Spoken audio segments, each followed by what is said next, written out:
tungefumba macho tuombe ili kuliweka mbele za Mungu jambo letu likachaguliwa ipasavyo. Nani au niongoze mwenyewe maombi?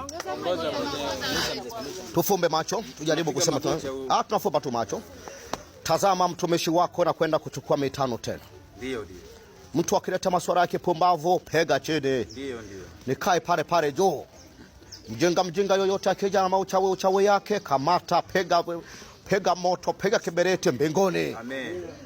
Bwana, jaribu kutazama, tuangalie mitano tena. Kama Mungu utanibariki vizuri. Yule mama yule pale ananisumbua sana. Na ukiangalia mke wangu na hata dharau na yeye kwa sababu hapa sijakamilisha mipango kaza. Nioe muhindi. Amina. Na baada ya kuoa muhindi atasaidia kuleta maendeleo katika hii familia. Akienda India akirudi ni tripu za vitenge tu. India vitenge, akirudi anarudi na mabirika ile ya kunganganga. Vitenge akirudi mabirika ya kunganganga. Mimi nasimama kwenye ubunge pale tukichangisha hela tukaweka sawa.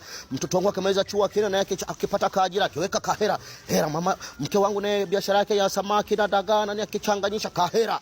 Tujajenga nyumba hapo ndugu yangu. Nyumba tayari tumejenga. Sema amina. Amina. Basi piga makofi. Lakini kwenye maombi yako sijakuelewa, kwa una mpango wa kuongeza muhindi tena shemeji? Biashara usioe bila kutumia hekima discipline and nini wanaita common sense. Mimi naoa muhindi kwa sababu ya kibiashara.